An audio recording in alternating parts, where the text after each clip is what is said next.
Fluminense venceu o Madureira por 1-0 nesse fim de semana e apesar da característica comum desses jogos do Carioca, que é dar aquele soninho, a gente teve aí um time completamente diferente, né, estreante na partida, num esquema diferente, sem o Diniz à beira do campo, então vamos falar um pouquinho sobre esse jogo. Meu nome é Julissa, dominado pelo Flu.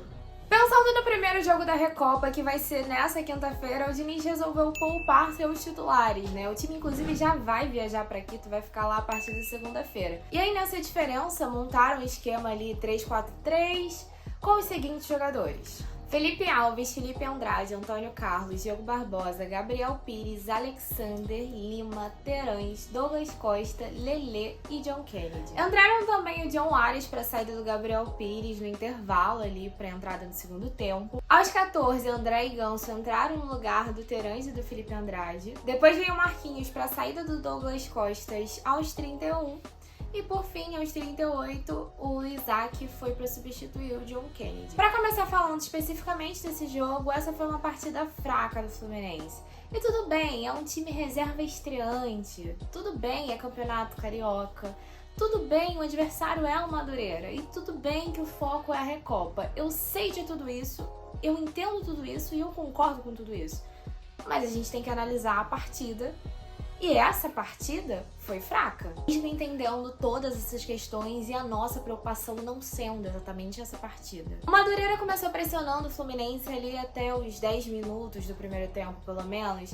E o Fluminense estava completamente recuado. Vou te falar, além de estranho, tava muito feio, viu? E tudo bem, o Felipe Andrade estava ali ganhando todas as divididas, mas é estranho pra gente ver o time do Fluminense com esse tipo de postura. Tanto que eu tava assistindo pela transmissão da Band e eles informam que o Eduardo Barros pede pra subir a marcação. E depois desse pedido, de fato, a gente vê uma mudança na partida. O time tenta atacar, saem boas jogadas com o Douglas Costa, com o John Kennedy, mas eu senti falta ali de velocidade para alcançar algumas bolas e eu nem preciso falar da falta de intensidade nesse jogo. E o jogo tem, assim, uma certa melhora, até que ele chega num ponto que fica meio previsível. O Fluminense vai, ataca, não consegue nada, o Madureira pega a bola, tenta atacar, esse ataque é mais inexpressivo e mais inofensivo ainda. O Fluminense retoma a bola, aí vai, ataca, não consegue nada, o Madureira retoma e aí vai. E aí fica meio nesse pra lá e pra cá que você sabe que não vai dar em nada. Daqui vem o intervalo. Com as mudanças que acontecem no segundo tempo, dá pra dizer que o time melhora em comparação com o time que estava atuando no primeiro tempo. E a primeira mudança que já reflete nisso é a entrada do Ares, que traz mais movimentação pra partida. O jogo segue, assim, com mais movimentação, mas não animado, como eu falei, assim, faltava intensidade, era aquele jogo que dava sono. E o Lelê consegue ali um gol. O Fluminense tenta outras jogadas, mas não consegue nada de efetivo, até que no final do jogo a gente já tava se defendendo no Madureira. Tava ali, né, correndo sério risco da gente tomar um empate. Mas não aconteceu. Terminou em 1-0, beleza, vitória Fluminense. Partindo das análises individuais, dessa vez eu não vou falar exatamente de todos os jogadores, e sim daqueles jogadores que eu vi algum destaque positivo ou negativo. Isso por dois motivos.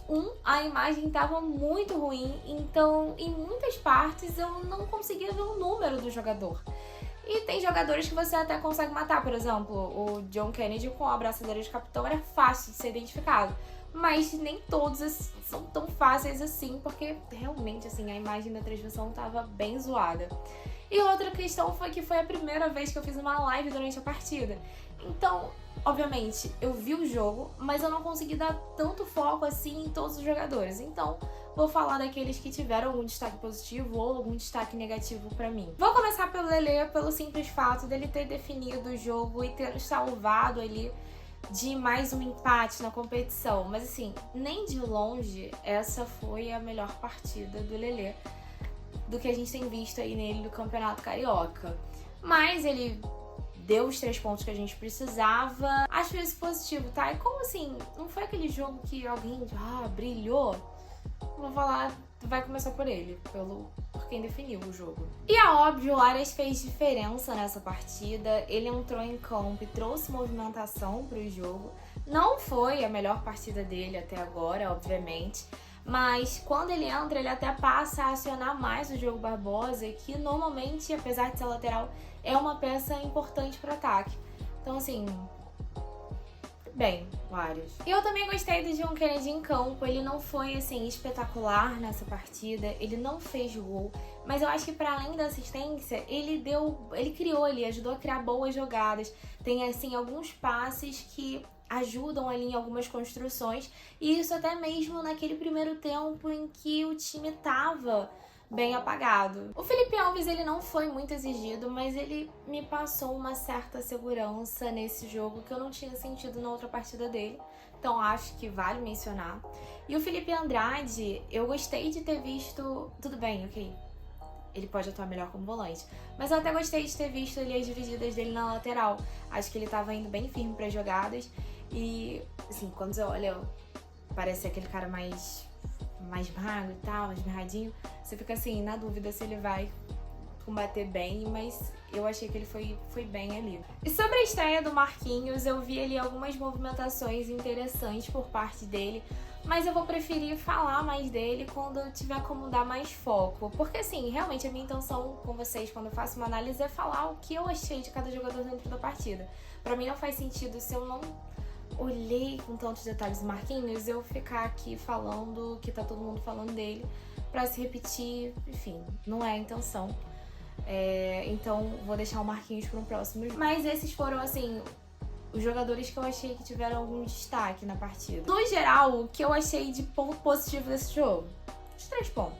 Assim, esse foi o ponto positivo da partida, porque dá mais tranquilidade pra gente pensar na Recopa sem se preocupar tanto com os clássicos, né? Que agora os 2 próximos jogos, que são os 2 últimos jogos da Taça Guanabara, são Fla-Flu e tem também Fluminense e Botafogo. Mas assim, o que me desanima nessa partida? Tudo bem, eu entendo todos os pontos, um time estreante, ok. Mas quando a gente fala de uma atuação de um time reserva, eu sempre espero que os caras da reserva, principalmente quem tá tendo oportunidade agora, vá se entregar mais dentro de campo.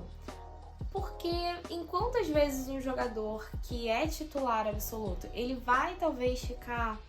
Ele não vai querer dar o seu 100%, porque ele tem que se guardar para o jogo que realmente importa. Cara, o cara da reserva não, sabe? Tipo assim, às vezes se ele se destaca, essa pode ser a chance dele mudar essa posição de reserva, de repente se tornar um reserva imediato, ou de repente ganhar titularidade, ou começar a ser aquele cara que sempre entra no segundo tempo. E meio que a gente não viu. O Douglas Costa, eu falei sobre essa questão da velocidade, eu realmente não sinto que ele tirou o pé, sabe? Eu acho que a questão ali da velocidade nele é físico. Mas, enfim, assim, pô, Gabriel Pires, sabe? Pô, Terãs, eu realmente esperava mais. Inclusive, esqueci de falar sobre isso do Terãs, né? Quando eu tava pensando em velocidade, eu logo pensei no Terãs, porque foi um cara que quando tava pra vir pra cá, todo mundo falou assim, pô, é um cara rápido, não sei o que. E aí, dessa vez, cara, cadê esse cara rápido? Eu não vi. E aí até espero que a gente não tenha, assim, se empolgado demais ali na estreia dele, porque já é a segunda partida ali que ele fica bem apagado. Então, eu realmente esperava ver mais do time reserva e sabe, não foi. Eu acho que isso que me desanima, né? Não pensando na competição, mas pensando nos jogadores, o que eu esperava ver nos jogadores e que não vi. Dá pra sobrar contra o Madureira? Não sobrou. Mas vamos falar sobre classificação. No momento que eu tô gravando esse vídeo, tá no intervalo do jogo entre Volta Redonda e Portuguesa, que tá empatado em 0-0 por enquanto. E além da nossa partida, o único jogo que já se encerrou foi Botafogo e Vasco, que teve vitória do Vasco por 4-2. Com isso, obviamente, o G4 mudou até com a nossa vitória, né? Por favor, voltamos a assumir a liderança. E nós voltamos para a liderança, né? Com 21 pontos, o Flamengo segue atrás da gente com 18 pontos. O Vasco agora abriu 16, está na terceira colocação. E o Nova Iguaçu é que tá fechando esse G4 com 15 pontos. Lembrando, né, que a maioria dos jogos dessa rodada ainda vão rolar. Mas, de qualquer forma, agora é foco na Recopa, que já vai ter jogo na quinta-feira lá em Quito.